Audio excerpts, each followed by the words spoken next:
Bueno, buenas tardes a todos. Íñigo Cruz aquí al habla. En primer lugar, en el cartel había una pequeña rata y apareció uno de mis sombreros. Pero todo lo que diga aquí hoy y ahora va a ser en nombre de Ya Somos Europeos y en mi experiencia también como candidato en su momento y como preparador. Vaya esto por delante. Ahora una pequeña encuesta. Después de un poco de la fotografía que nos ha hecho Raúl de la situación en instituciones, ¿qué? ¿Animaos a entrar a trabajar o madre mía? Más bien desánimo, vaya por Dios.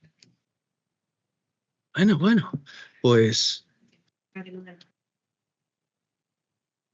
vamos allá, vamos a intentar arreglar un poquito esto.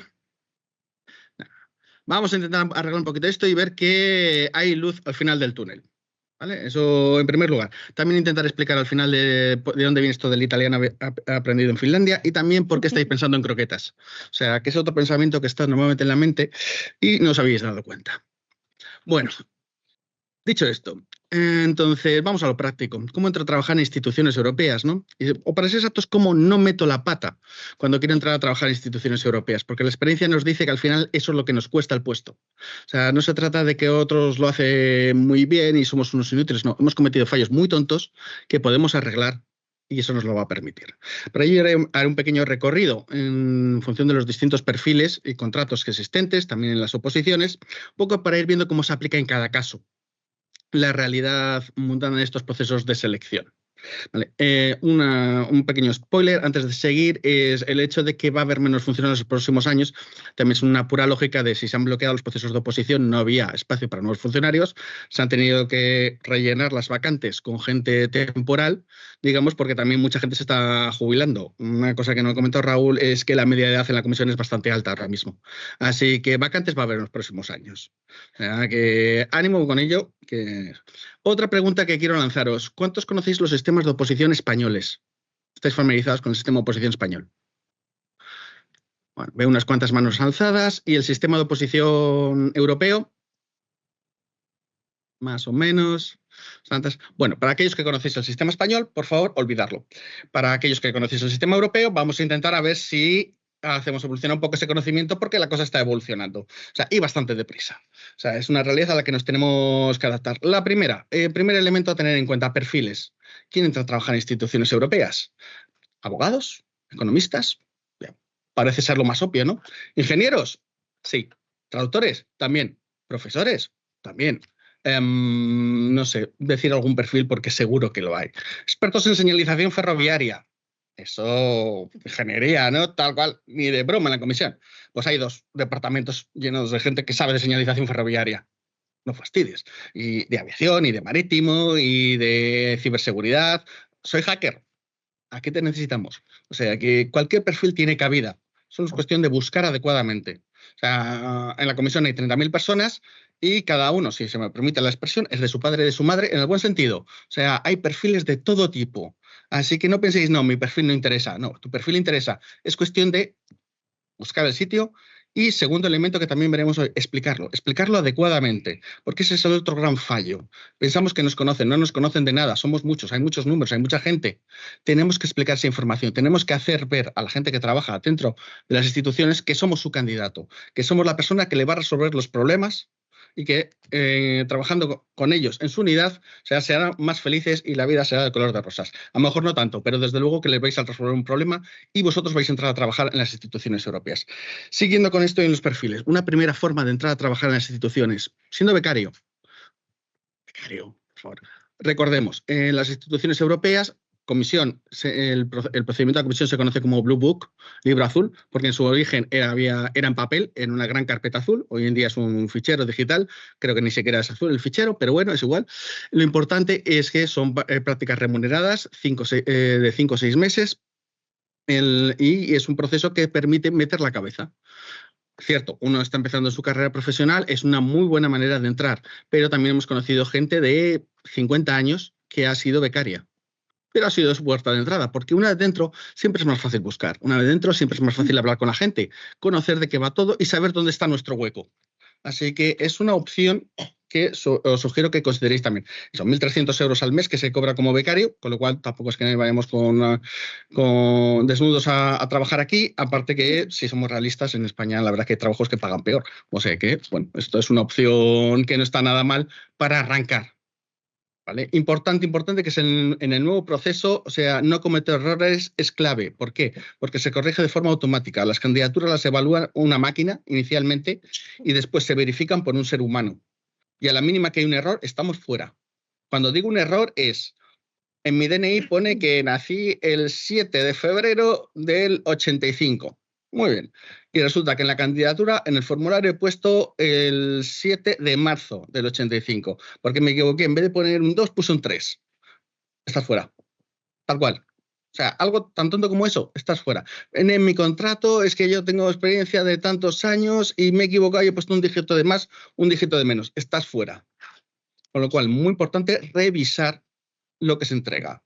Esto es válido para cualquier otro proceso, pero bueno, en cuestión de ser becario de instituciones es aún más relevante. Creo que Jordi hablará un poquito más a detalle, así que no voy a entrar más por ahí.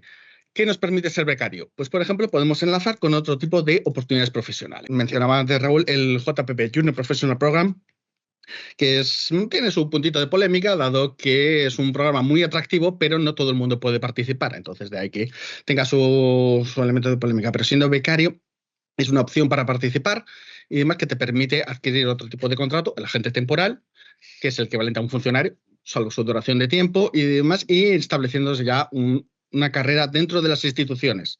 Esa sería una de las opciones.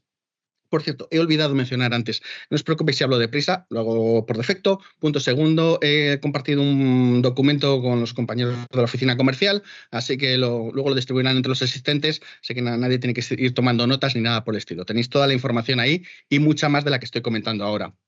Pero bueno, eso hemos dicho, JPP, una de las primeras opciones. Un poco para que os suene de qué va esto, pero vamos a las principales. Agente contractual, CAST, en el argot de las instituciones. El agente contractual, que ahora son miles dentro de las instituciones, y es una de las principales fuentes de entrada ahora mismo mientras oposiciones están paralizadas. Bien, ¿qué tengo que hacer para ser un CAST? ¿No? Para tener esta oportunidad y demás. En primer lugar, rellenar la candidatura. O sea, os tendréis que ir al portal de EPSO, que ahora se llama YouCareers, y os tendréis que abrir ahí un perfil o varios perfiles. O sea, acordaros, hay otras reglas sacrosantas dentro de las aplicaciones o dentro de las candidaturas a procesos de selección. Si no pone que no puedo hacerlo, es que puedo hacerlo. Así que, por favor, si os inscribís en un perfil, si echáis una candidatura a un proceso y veis otro que os resulta atractivo, veis que tenéis posibilidades, yo voy, mando mi currículum y mando mi aplicación y me presento. Pero es que puedo presentarme a 2, y a 3 y a 4. Si la norma no pone que no puedes hacerlo, es que puedes hacerlo. ¿Vale? Eso también tenerlo en claro, porque suele ser uno de los miedos muy habituales de los candidatos. O sea, en plan de, ¿me van a mirar mal? En absoluto. Pero ¿y si? No, déjate de peros. O sea, tú echa la candidatura, preséntate a esto y hazles ver que tú vales y que eres la persona que están buscando. ¿Vale? Eso en primer lugar en cuanto al CAS. Tendréis que rellenar una serie de formularios online y tendréis que superar una prueba. Para superar esta prueba solo se hace por invitación. Es una especie de club selecto, como una discoteca de moda, pero solo para hacer un examen de psicotécnico. La verdad que prefería la de la discoteca, pero bueno, no se puede elegir. Entonces, este psicotécnico, también en el documento os he pasado una serie de ejemplos: razonamiento verbal, numérico y abstracto. Creo que todos los presentes sabemos leer. Sabemos, cuando digo razonamiento numérico, sumar, multiplicar, restar, dividir, reglas de 3 y porcentajes. Creo que hasta ahí llegamos todos. Que nadie me diga que lo de los números se le da mal, que no cuela. Y abstracto, pues es seguir una serie de dibujitos y una serie de patrones lógicos con los dibujitos. O sea que no es algo que sea imposible o que sea algo en plan la teoría de la relatividad y la mecánica cuántica todas juntas. No, esto es algo muy sencillo. La experiencia también nos dice que la gente que no aprueba ese examen de primeras no es por una cuestión de falta de conocimientos, porque sean tontos o algo por el estilo. No. Si me permitís exagerar un poco, 99% de los casos es por puros nervios. La gente se pone nerviosa, la gente empieza a tener problemas con la interfaz y esto, el famoso, dichoso examen online, ¿no? Y entonces, pues, y metemos la pata. O sea, así de sencillo, no hay más. O sea, es un examen súper sencillo, simplemente que hay que hacerlo con calma, con tranquilidad, practicar un poquito, estar familiarizados para poder hacerlo con garantías. Y superando ese examen y la entrevista que suele acompañar a este proceso CAST, pues estaríamos dentro, digamos. Vale. Otra de las opciones sería como agente temporal. que el agente temporal, a diferencia del contractual, cobra un poco más porque es como un funcionario, simplemente que con una duración determinada de su contrato. En el tema del agente temporal es que hay tantas pruebas como posibilidades, en el sentido de que lo más habitual será mandar nuestro currículum y que nos hagan una entrevista. Pero existe la posibilidad de que nos pidan una prueba escrita, existe una posibilidad de que nos hagan otro tipo de examen también. Esto está contemplado. Hay base legal para ello, pero ¿dónde vendrá indicado? En la convocatoria. Y ya aquí os adelanto otra de los grandes secretos. Esto no se lo digáis a nadie, ya veremos, lo dejamos en el vídeo. Y demás que la convocatoria, tanto de una vacante, de una oposición o en general las normas que regulan la selección de personal de una vacante concreta, es el gran libro sacrosanto, es la Biblia de cómo se tiene que hacer todo. Nada se puede hacer fuera de ese documento. ¿Vale? ¿Qué es lo que pasa? Que de nuevo, no diría el 99%, pero 90% de los candidatos no se la leen. Ya sea para un puesto temporal, contractual o una oposición, no la leen. Si sois ese 10% que se lo lee, ya tenéis una ventaja enorme. Y esto lo decimos porque, mi experiencia de que soy preparador, la gran mayoría de las preguntas, 3 de 4, probablemente las he podido responder simplemente leyendo la convocatoria. Así tal cual. O sea, si vosotros la leéis, tenéis ventaja. Genial. Y ahí vendrá descrito las pruebas, vendrá descrito el proceso, vendrá descrito cómo protestar si algo no es conforme a la norma, vendrá descrito las condiciones, las tareas que se supone que tenéis que hacer. O sea que hay un montón de información. Son 20, 30 páginas de documento. Yo creo que eso en cuanto a oposiciones, en cuanto a otros puestos, incluso son documentos de 5 o 6 páginas. Así que fácil. O sea, no creo que sea mucho leer. Ya sé, preferiríamos un tweet, 140 caracteres, pero tampoco llegamos a eso. Son las instituciones, nos encanta escribir. Así que eso en cuanto a los tipos de contratos temporales y demás. O sea, tampoco quiero detenerme mucho ahí, eso sí. Una serie de indicaciones finales antes de entrar a hablar un poquito más de las oposiciones. ¿Dónde busco la información y más de estas vacantes? La página web de EPSO ahora mismo se han puesto bastante las pilas y hay bastante información de vacantes. O sea, echarle un vistazo. De todas maneras, si tenéis alguna agencia de estas que están repartidas por toda Europa o ejecutivas de las que están aquí en Bruselas o alguna entidad europea que os guste especialmente, mirad porque hay veces que en su propia página web también tienen un espacio para vacantes. No siempre todas ponen la información en la página web de EPSO. ¿Deberían? Sí. ¿Lo hacen? No siempre, siendo realistas. Así que mejor mirar dos sitios que uno. Es un primer lugar. Mirarlo siempre todo en inglés. Sé que algunas páginas web te permiten traducir a todos los idiomas comunitarios. Se supone que estamos en nuestro derecho de leer la información en ya sea castellano, francés, rumano o italiano, pero la realidad es que se trabaja en inglés. Y es el idioma que se va a actualizar más rápido y donde va a estar toda la información. Eso, muy atentos a los tiempos. Las fechas de entrega no hay flexibilidad en eso. Normalmente todas las entregas, todos los límites son al mediodía. O sea, en las instituciones se suele hacer así. O sea, se pone tal fecha al mediodía como límite de entrega. Y por último, no hay palabras secretas, no hay trucos mágicos tipo Harry Potter, donde le das la varita y te hace la candidatura perfecta. No. Lo que hay es, uno coge la convocatoria, de nuevo, sí, ese famoso documento, se busca las palabras clave, las actividades, las tareas de las que se hablan y intenta reflejar esas actividades, esas tareas en la explicación que hace en su currículum de lo que ha hecho en su carrera profesional, en sus estudios y demás. Y aquí voy al tema de lo del italiano. O sea, el italiano sí, lo aprendí durante mi Erasmus, éramos un grupo de españoles e italianos y al final hablar en inglés entre nosotros parecía ridículo. Así que acabamos aprendiendo el idioma los unos de los otros. Esto parece una tontería, pero incluso cosas así, tan tontas, tienen su ventaja porque en las instituciones europeas, salvo para ser becario, que os van a pedir el certificado de idiomas, para el resto de trabajos no os van a pedir certificado de idiomas, sino que en la entrevista lo van a comprobar.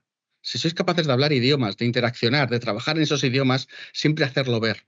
Es una gran ventaja, porque dentro de las instituciones, cuantos más idiomas hables, mejor. Al final nunca sabes de qué país, de qué idioma van a venir tus compañeros y si eres capaz de comunicarte en algo más que el inglés, que es el idioma de trabajo, va a ser algo fantástico. Va a facilitar mucho la tarea y os vais a llevar incluso aún mejor. Entonces, de ahí esas oportunidades que nunca sabes dónde van a surgir y que al final todo suma. Incluso aquel curso tan tonto que parece que hiciste en el pasado puede ser relevante en un presente. O esa experiencia que crees que no vale para nada, bien explicada, por ejemplo, organizar eventos. Si es que organizaba eventos en la universidad tal cual, a lo mejor si tienes unas pruebas de eso, puedes demostrarlo a través de algún tipo de documento, puedes hacer algo válido y utilizarlo de experiencia para trabajar en instituciones, porque las instituciones también organizan eventos. Así que todo suma también dentro de nuestra experiencia. Y ahora vamos a las oposiciones. Ha dicho, no es ninguna peli de terror, es cierto, ha habido problemas. Para ser exactos, el proveedor se llamaba Prometric, el proveedor de EPSO. Fue un pequeño gran fracaso. La plataforma electrónica era incapaz de soportar los exámenes online, puramente online, que fue el modelo que se adoptó después de la pandemia o durante la pandemia. Esto ha llevado a la suspensión de las oposiciones y a que la cosa esté un poco, vamos a decirlo de aquella manera. Hubo un lanzamiento en otoño pasado de varias oposiciones, economistas, crisis, migración, propiedad intelectual, que se saldaron con un sonoro batacazo. O sea, utilizo cifras que aparecieron publicadas en la página web de EPSO. En el caso de propiedad intelectual había aproximadamente creo que eran unos 2.500 candidatos, estoy hablando de memoria, y el propio EPSO afirmó que había sido un gran éxito el examen porque 1.500 habían podido examinarse. Perdona, te has dejado 1.000 por el camino. Razonamiento numérico. ¿Qué ha pasado aquí? Fue un poco, después de eso aprendieron la lección y han vuelto a publicar cifras. Entonces, no podemos saber exactamente los números, pero por lo que nos ha llegado de los alumnos y demás, sabemos que se ha repetido esta problemática, ¿no? Con la plataforma electrónica.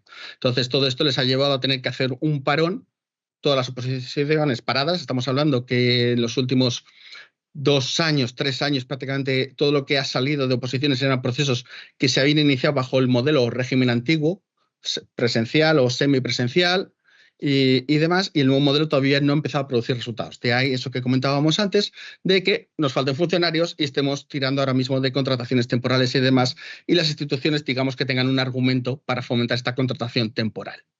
Vale, pero esperemos que dentro de poco la plataforma ya la arreglen y no sea así. Es más, la parte de la esperanza a futuro, por lo que sabemos de las noticias, se va a utilizar una solución temporal para las oposiciones, con lo cual se ponen en marcha de nuevo. O sea, tenemos no solo transporte y nuclear, sino que crisis, migraciones se van a reconvocar, se van a abrir otra vez el proceso para que la gente se pueda inscribir y relanzar. Y generalistas, EPSO Dixit, en principio saldrá este año también. De hecho, en el documento que os hemos pasado hay una imagen de la última información que ha pasado EPSO en un documento que compartieron el otro día y que le hicimos ahí la foto y ya lo tenéis ahí para vuestro conocimiento. Dicho esto, ¿a qué os vais a enfrentar en los nuevos procesos? ¿Cómo van a ser? Bueno, un pequeño maratón. El nuevo proceso se concentra en un día todas las pruebas. Así que, importante, si ya no estáis acostumbrados, antaño se hacía mucho lo de exámenes de 3, 6 horas, no solo en oposición, en la facultad. Hoy en día son exámenes que de 2 horas, 1 horita. Pues ahora plantearos que vuestro proceso van a ser 3 exámenes que se van a hacer a lo largo de unas 4 o 5 horas. O sea, que hay que, un poquito como Rocky, ¿no? Hay que ir entrenando y demás para aguantar bien esa parte. ¿En qué va a consistir? Lo dicho, la primera prueba será el examen psicotécnico, el mismo que os he comentado antes para los agentes contractuales. ¿Es convalidable? No, hay que repetirlo, hay que hacerlo de cero. Para una oposición, siempre las pruebas se parte de cero, no hay convalidación posible. Pero si lo habéis aprobado ya para un agente contractual, para la oposición será sencillo. Solo hay que aprobar 5 sobre 10, no hay que sacar más y demás. Después tendréis una prueba de conocimientos normalmente, siempre y cuando la convocatoria no diga que es otro tipo de prueba. Estoy hablando del caso más habitual. Entonces, tendréis una prueba de conocimientos, será un tipo test. Entre 30, 40, podrían ser hasta 50 preguntas. El estándar está siendo 30 preguntas sobre la temática de la oposición. Si fuera generalista, será sobre la Unión Europea. EPSO se ha comprometido a publicar una especie de temario. Sabemos que en el concurso interno de la comisión lo han publicado también y la verdad es que el temario deja bastante que desear. Esperemos que EPSO se ponga un poquito las pilas, la verdad. Pero bueno, iremos viendo. En otras oposiciones de perfiles especialistas no están publicando temario, sino simplemente tenemos que utilizar, no vais a adivinar qué documento. ¿Alguna idea? La convocatoria. Exacto. Utilizaremos la convocatoria para hacernos una idea de un poco cuáles pueden ser las ideas, las temáticas que se van a incluir.